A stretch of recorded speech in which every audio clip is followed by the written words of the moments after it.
सत्ता में अब खबरों का स्टीयरिंग अंतर्राष्ट्रीय अपडेट्स की तरफ मोड़ते हैं, जहां अंतर्राष्ट्रीय कानूनों को खुलेआम तोड़ा जा रहा है। एक नई तरह की कूटनीति की शुरुआत की जा रही है।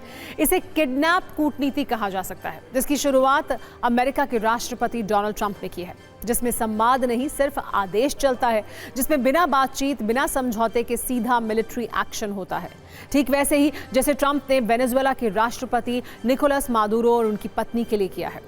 यही ट्रंप की किडनैप कूटनीति है।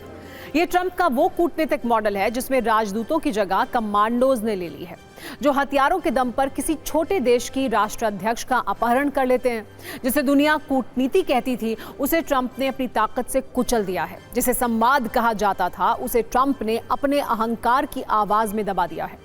ट्रंप अब बातचीत पर नहीं, धमकी देने में यकीन करते हैं। वो शांति से डील करने में नहीं, छोटे देशों को डराने में लगे हुए हैं।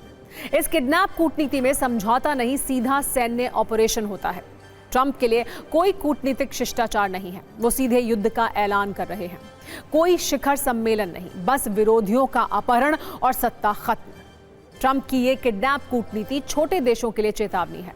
अगर तुम झुकोगे नहीं तो उठा लिए जाओगे। आज मादुरो है, कल कोई और होगा। आज लैटिन अमेरिका, कल अफ्रीका, परसों दुनिया का कोई और देश। ट्रंप ने तो खुलेआम कह दिया है, अगला नंबर ग्रीनलैंड का है।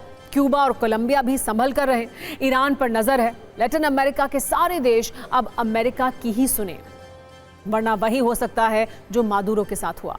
सवाल यह है कि अगर दुनिया के सभी शक्तिशाली देश इसी तरह चलने लगे तो लोकतंत्र की क्या जरूरत रह जाएगी। कोई भी देश अपने हिसाब से चुनी हुई सरकारों को हटा देगा। किसी भी देश की संप्रभुता और सीमाओं का क्या मतलब रह जाएगा, जब चाहे कोई ताकतवर देश उन सीमाओं को पार कर दे।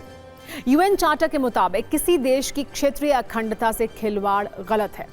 किसी देश की राजनीतिक स्वतंत्रता के विरुद्ध कार्रवाई नहीं की जा सकती है।